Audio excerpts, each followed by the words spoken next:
সকাল প্রিয় দর্শক, সবাইকে স্বাগত জানাচ্ছি স্বাস্থ্য বিষয়ক সাপ্তাহিক অনুষ্ঠান ফার্স্ট এইড সৌজন্যে প্রত্যয়। এবং আজকে আমাদের সাথে উপস্থিত আছেন প্রফেসর ডক্টর আশফাকুজ্জামান চৌধুরী, মনোরোগ বিদ্যা বিশেষজ্ঞ, প্রত্যয় মেডিকেল ক্লিনিক। আজকে আমরা যে বিষয় নিয়ে কথা বলবো সেটি হচ্ছে সিজোফ্রেনিয়া। স্যার, আমাদের অনুষ্ঠানে থাকার জন্য অনেক অনেক ধন্যবাদ। শুরুতেই জানতে চাইবো যে সিজোফ্রেনিয়াটা কি, এবং এটার বিষয় কিন্তু আমাদের দেশে অনেক কুসংস্কার আছে, তো এটার বিষয়ে যদি কিছু বলেন। রাইট, আসলে সিজোফ্রেনিয়া একটা মেজর সাইকিয়াট্রিক ইলনেস এবং এটার এত ব্যাপ্তি এবং সাইকিয়াট্রিক ডিজিজের মধ্যে এটাই সবচেয়ে প্রমিনেন্ট ডিজিজ এবং যেটা নিয়ে আমরা সবচেয়ে বেশি ডিল করি এবং সবচেয়ে বেশি প্রাধান্য হচ্ছে এটার schizophrenia almost 1% of general population schizophrenia রোগীতে ভুগছে। সো এই রোগীগুলোর চিকিৎসা এবং করাটা এবং খুব সাইকিয়াট্রিক একটা বিরাট অংশ এই সিজোফ্রেনিয়ার মধ্যে আসে। আর আমরা খুব কমন ডিজিজ হিসাবে চিকিৎসা করা হয় এই সিজোফ্রেনিয়াকে। তবে আমাদের এখনও অবশ্য মানুষ অনেক জানে, অনেক বোঝে, তারপরেও কি কুসংস্কার যেটা এটা খুব সাংঘাতিকভাবে ব্যাহত করে চিকিৎসাকে। কারণ মানুষের ধারণা অনেক সময় হয়তো বা জিন ধরা, পরিতে ধরা, কিংবা ব্ল্যাক ম্যাজিক কিংবা এইসব বিভিন্ন রকম এক এক কালচারাল অনুযায়ী মানুষের প্রকাশ সেরকম হয়। বা গ্রামে গঞ্জে দেখা যায় যে কবিরাজের কাছে নিয়ে যাওয়া হচ্ছে, এক্স্যাক্টলি, এটা চিকিৎসার ব্যাপারে যে জিনে ধরেছে। হ্যাঁ, এক্স্যাক্টলি, উনি জিনে ধরেছে এবং তাকে খুব খারাপভাবে চিকিৎসা করা হচ্ছে। রাদার এটা যে একটা অসুখ সেই ধারণাটাই নাই।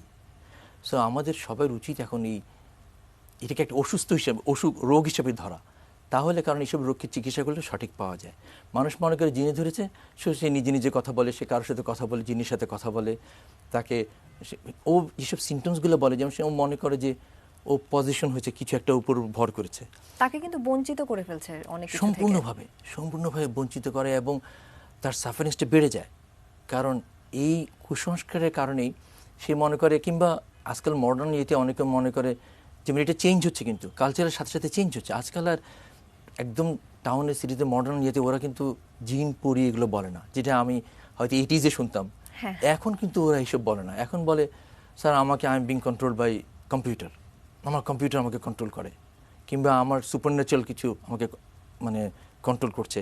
এটা এখন সুপারন্যাচারাল এলিয়েন আমাকে কন্ট্রোল করছে, কিংবা কম্পিউটার কন্ট্রোল করছে। সো এতে বোঝা যায় আসলে জিনিসটা রোগ। এবং সবচেয়ে আশ্চর্য ব্যাপার, এদের চিকিৎসা সঠিকভাবে করলে এরা খুব ভালো হয়ে আসতে পারে। এইসব কুসংস্কারগুলো খুব বেশি প্রচলিত। আর সেকেন্ড থিং, সিমটমসের উপর অনেক সময় মানুষ মনে করে, অনেকে চুপ হয়ে যায়। সিজোফ্রেনিয়া রোগী কিন্তু দুই রকম হতে পারে, একটা পজিটিভ ফিচার্স থাকতে পারে, একটা নেগেটিভ ফিচার্স থাকতে পারে, পজিটিভ অথবা negative group. So positive group এরা বেশি কথা বলে, বেশি থট ডিস্টার্বেন্স বেশি হয়, চিন্তার বিভিন্ন রকম অসুবিধা হয়। সো এরা একরকম সিমটমস বলে, তখন মনে করে তাকে চিনে ধরেছে। আবার কখনো কখনো দেখা যায় যে এরা চুপচাপ হয়ে যায়, যেটা নেগেটিভ ফিচার্স। তো তখন কিন্তু এরা চুপ হয়ে যায়, আইসোলেটেড থাকে, মিশছে না কারোর সাথে, ইন্টারাকশনস নাই, কোনো ইনিশিয়েটিভ নাই, একদম নিজে নিজে থাকে। আচ্ছা, ও ডিস্টার্ব করে না, ও কিংবা ও এরকমভাবে হয়তো পীর হয়ে যাচ্ছে। শুধু কি চুপচাপ থাকাটাকেই আমরা বলছি যে এভাবে করে আমরা বুঝতে পারছি যে তার সিজোফ্রেনিয়া হয়েছে, নাকি আরও কোনো সিমটম আছে যাতে করে আমরা বুঝতে পারি? চুপচাপ হয়ে নিজের কাজ থেকে বিরত হয়ে যাচ্ছে, নিজে নন ফাংশনিং হয়ে যাচ্ছে, তার পার্সোনালিটি ডিটেরিওরেশন হয়েছে, নিজে পার্সোনাল হাইজিন ডিটেরিওরেশন করছে, তার নিজস্ব কেয়ার থাকছে না, মানে মানসিকভাবে এবং শারীরিকভাবে সে অনেক কিছু থেকে দূরে সরে যাচ্ছে। এমন পর্যায়ে চলে যায় যে একদম সে নিজে একা আইসোলেটেড এক রুমের কোনায় দাঁড়িয়ে আছে। That is terminal stage of negative. আচ্ছা, কিন্তু মানুষ এটাকে ইনিশিয়াল স্টেজে যদি চিকিৎসা না করা হয় তাহলে কিন্তু ক্রনিক ডিটেরিওরেশনস হয়।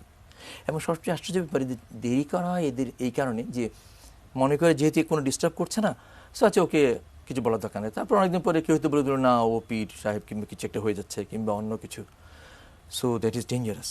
আসলে কিন্তু রোগের কারণে হারিয়ে যাচ্ছে একদম। এটা কি যে কোনো কারো হতে পারে, নাকি এটা কোনো বয়সের কিছু বিষয় আছে, বা নারী পুরুষের মানে কাদের এটা হতে পারে? না, এক্স্যাক্টলি। আসলে সিজোফ্রেনিয়া ইটসেলফ এটা একটা multifactorial disease, just single cause বলা এখনও ডিফিকাল্ট। তবে জেনেটিক লোডিং কিছুটা আছে, মানে আমরা বলি জেনেটিক লোডিং, ফ্যামিলি এনভায়রনমেন্টাল অনেক ইনফ্লুয়েন্স আছে, চাইল্ডহুড রেয়ারিং কীভাবে হয়েছে সেটা একটা ব্যাপার আছে, তারপর ব্রেইন ট্রমা থেকে হতে পারে, ডিউরিং বার্থ থেকেও অনেক কিছু হতে পারে। সো পেরিনেটাল একটা ব্যাপার স্যাপার আছে, জন্মের আগে মার কোনো রকম অসুস্থতা, যদি আঘাত পেয়ে থাকে, আঘাত, অসুস্থতা, কিছু কিছু ইনফেকশাস ডিজিজ যেটার কারণে হতে পারে। আবার ডেলিভারি, লেবার প্রসেসের সময় ব্রেন ট্রমা হতে পারে। আচ্ছা, মানে সো মাল্টিফ্যাক্টোরিয়াল। তারপরে কিভাবে গ্রুমড হয়েছে সেটাও একটা ব্যাপার, ফ্যামিলি কজ আছে। সো মাল্টিফ্যাক্টোরিয়াল মিলিয়ে একটা, এবং এটা আইডেন্টিফাই হয় নর্মালি ছেলেদের হচ্ছে 10, 11, 12 থেকে শুরু করে 15, 16, 17, 18 ইয়ার্সের মধ্যে, মেয়েদের একটু পরে 16, 17 থেকে নিয়ে এই 20, 25 পর্যন্ত মেয়েদের একটু বোঝার উপায়টা কি যে তখনই আসলে চিকিৎসাটা দরকার, বা Right. পরিবার কিভাবে করে বুঝতে হ্যাঁ, পারবে? রাইট। পরিবারে বোঝা হচ্ছে, কারণ একটা ছেলে নর্মাল ছিল, স্বাভাবিকভাবে চলছে, কিন্তু ইদানিং দেখা যাচ্ছে সে সবার সাথে মিশছে না, সে একটু একা একা হয়ে যাচ্ছে, একটু ঘরমুখো হয়ে যাচ্ছে, কিংবা ঘরেও সে কারোর সাথে কিছু করছে না, সে পড়াশোনায় ডিটেনশন হচ্ছে, নিজের চলাফেরায় ডিটেনশন হচ্ছে, কাপড় চোপড় পরছে না ঠিক রকম, ঘরের সবার সাথে মিশছে না, একা একা হয়ে নিজের মধ্যে থাকছে এবং কাউকে ডিস্টার্বও করছে না। এটা একটা নেগেটিভ গ্রোথ সিজোফ্রেনিয়া। কিংবা এরকম হয়ে যখন পজিটিভ টাইপ অফ সিজোফ্রেনিয়া হয়, তখন তারা মনে করে যে দেখা যায় সে কারোর সাথে কথা বলে, কিংবা তার খুব ডিস্টার্ব হচ্ছে, কিংবা তার ঘুম হচ্ছে না, সে কেমন যেন খুব অস্থির থাকছে, কোনো কিছুতে কনসেন্ট্রেট করতে পারছে না, নিজের মধ্যে একটা, একসময় এইটাই কয়েকদিন পরেই দেখা গেল যে সে খুব অস্থির হয়ে চিৎকার করছে কিংবা কিছু একটা করছে। That is positive type. তার তখন ডেলিউশনস হয়, আমরা বলি অডিটরি হ্যালুসিনেশনস হয়, মানে সে কথা শুনছে কিংবা তার মধ্যে একটা ভ্রান্ত বিশ্বাস আসছে। বা অফিসে কাজ করছে, দেখা যাচ্ছে যে হঠাৎ করে সে অন্যরকম হয়ে গেল, হ্যাঁ, মানে চিৎকার দেওয়া শুরু করলো, ঠিক, বা না ওটা ঠিক হঠাৎ করে হওয়াটা খুব খুব ভেরি আনইউজুয়াল, খুব কম আচ্ছা। পার্সেন্ট দেখা যায় যে গ্র্যাজুয়াল হতে থাকে, ইদানিং হচ্ছে এরকম করতে করতে কয়েকদিনের পরে দেখা গেল তার প্রমিনেন্ট সিমটমসগুলো আসছে। সো সে তারপরে হয়তো নিজে তখনই কথা কিন্তু বলে, চিকিৎসাটা দরকার। একদম চিকিৎসা দরকার। কিন্তু তখনই মানে কুসংস্কারের কারণে মনে করে না ওর বোধহয় ওকে জিনে ধরেছে কিংবা পুঁতে ধরেছে কিংবা কোনো ব্ল্যাক ম্যাজিক কিংবা কিছু, তারপরে এই চিকিৎসা না করে ভিন্ন ওয়েতে চিকিৎসা করতে যায়, দ্যাট ইজ হার্মফুল। আমি এটা অনেক ডিলে করে ফেলে। আমাদের কিন্তু এটাও জানা উচিত যে মানে এটা শুধুমাত্র বাংলাদেশে কিন্তু হচ্ছে না, এটা কিন্তু বিশ্বের সব জায়গাতেই আছে। হ্যাঁ, এবং সব জায়গাতেই, এবং থ্রু আউট দ্য ওয়ার্ল্ড এটা অলমোস্ট 1%, যেটা আমাদের দেশেও almost 1% of the general population. এবং তারাও জানে কিন্তু এটা এটা কুসংস্কার না, এবং এটার অপচিকিৎসা করা যাবে না, হ্যাঁ, এটার এবং তবে যথেষ্ট পরিমাণে সত্যি কথা বলতে চিকিৎসা কি, দরকার। আমাদের দেশে যে শুধু এটা হয় তা না, বিদেশেও অনেক জায়গায় এটার অপচিকিৎসা হয়। মানে ওরা মনে করে this is black magic, this is nothing to be done with this one, ঠিক আছে দেখি কি করা যায়। মানে পরবর্তী পর্যায়ে যত অ্যাডভান্স হচ্ছে তত মেডিকেল সায়েন্স তত জানতে পারছে, মানুষ জানতে পারছে যে না, হি আর শি রিকোয়ার্স প্রপার ট্রিটমেন্ট। কারণ ট্রিটমেন্ট করে মানুষ যখন ফল দেখতে পারছে, ইদানিং আমাদের দেশেও কিন্তু মানুষ অনেক ইনিশিয়াল স্টেজে চলে আসছে, বিশেষ করে শহরমুখী যারা, কিংবা এরা জেনে গেছে না চিকিৎসা হয় এবং ভালো থাকে। সো দ্যাট ইজ, এটা খুব স্যার, এই সিজোফ্রেনিয়া নিয়ে আমরা আরো আলোচনা করব, আমরা ছোট একটা বিরতি নিয়ে নিচ্ছি। ওকে। দর্শক, ফার্স্ট এইড থেকে নিয়ে নিচ্ছি ছোট্ট একটা বিরতি, আমাদের সঙ্গেই থাকুন।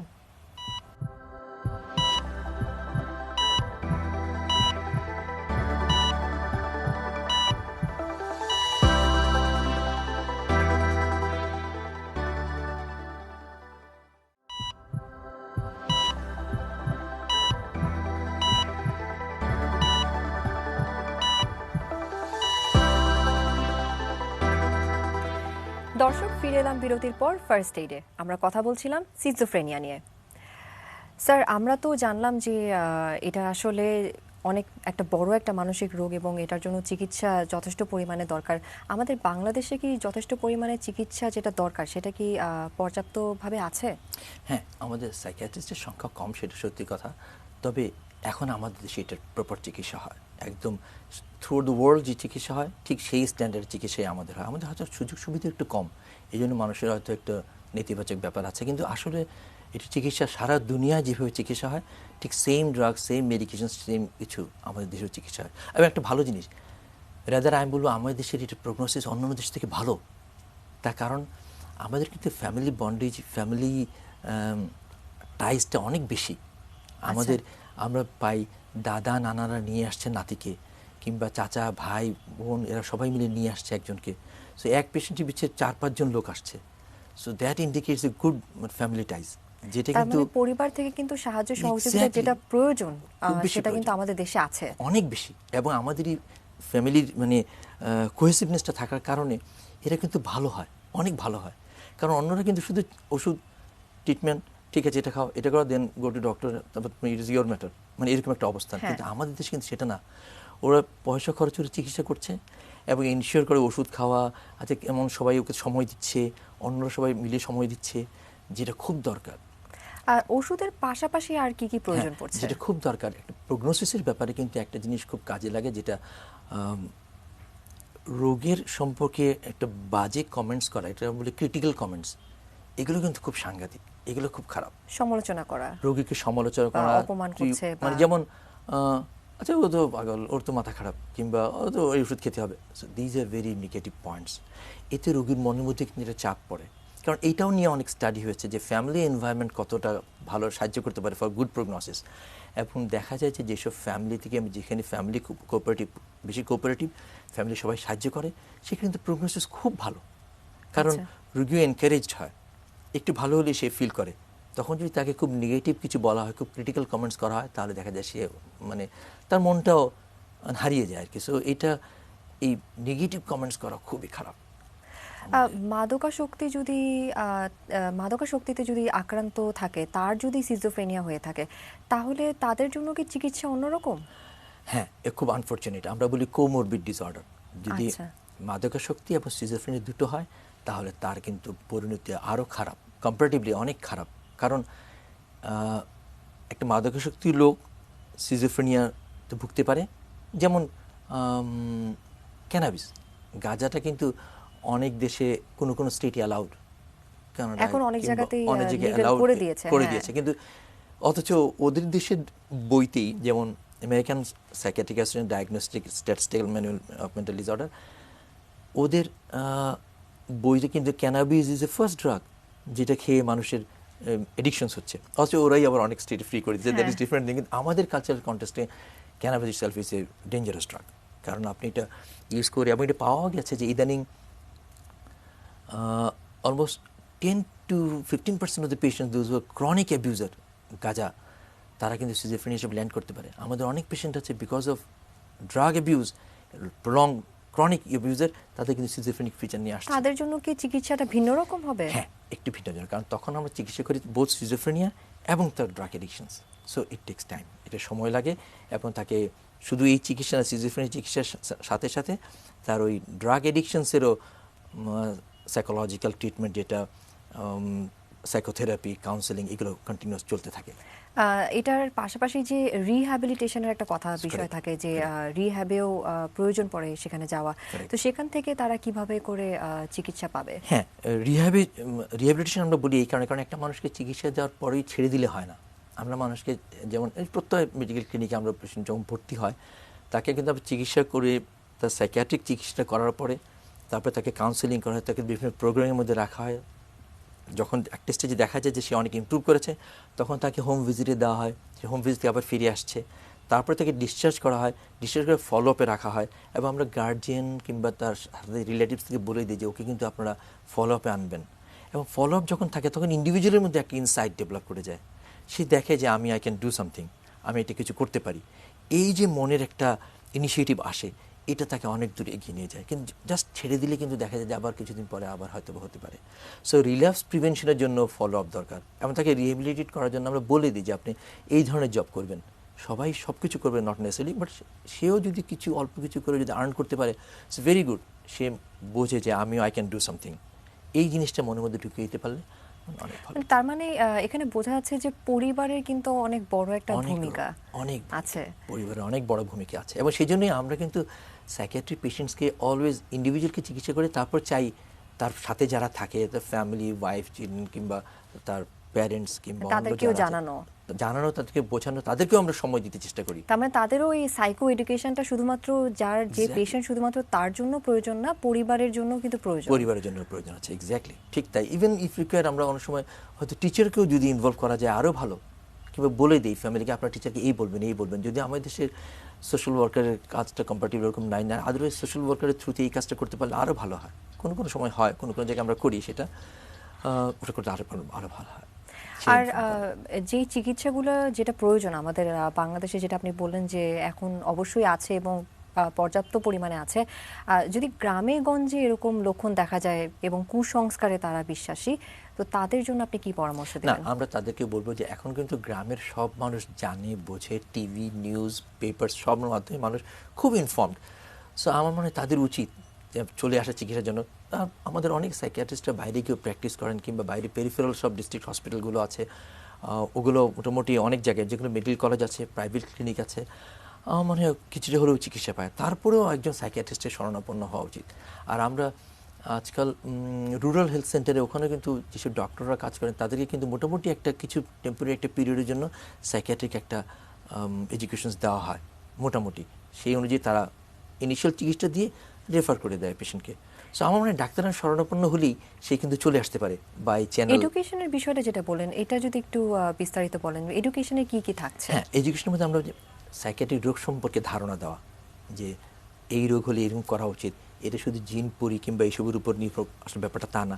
এটা একটা রোগ এবং এটি চিকিৎসা করলে মানুষ ভালো হয়, এবং চিকিৎসার যত আগে করা যায় তত প্রগনোসিস ভালো, যত ডিলে করছেন তত পেশেন্টের খারাপ হচ্ছে, এবং তত তার সময় বেশি লাগবে। এবং রোগীর চিকিৎসা করার পরে পরে আপনারা সবাই রোগীকে ফ্যামিলিগত আমরা বলি যে ফ্যামিলিকে তাকে সাহায্য করবে, তাকে ক্রিটিসাইজ করবে না, তাকে ক্রিটিক্যাল কমেন্টস করবে না, তাকে খুব হেয় করবে না।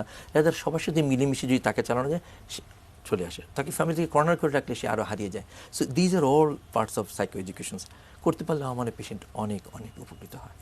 স্যার, আমাদেরকে এই সিজোফ্রেনিয়া সম্বন্ধে বলার জন্য এবং এত তথ্য দেওয়ার জন্য এবং অনেক ভালো ভালো পরামর্শ আমাদেরকে দিয়েছেন, আপনাকে অনেক ধন্যবাদ আমাদের অনুষ্ঠানে আসার জন্য। অনেক ধন্যবাদ, ধন্যবাদ, অনেক ধন্যবাদ। দর্শক, ফার্স্ট এইড অনুষ্ঠান আজ এ পর্যন্তই। আবারও হাজির হব নতুন কিছু বিষয় নিয়ে, নতুন একজন অতিথির সঙ্গে। সবাই ভালো থাকবেন, সুস্থ থাকবেন, এটিএন নিউজের সঙ্গেই থাকবেন।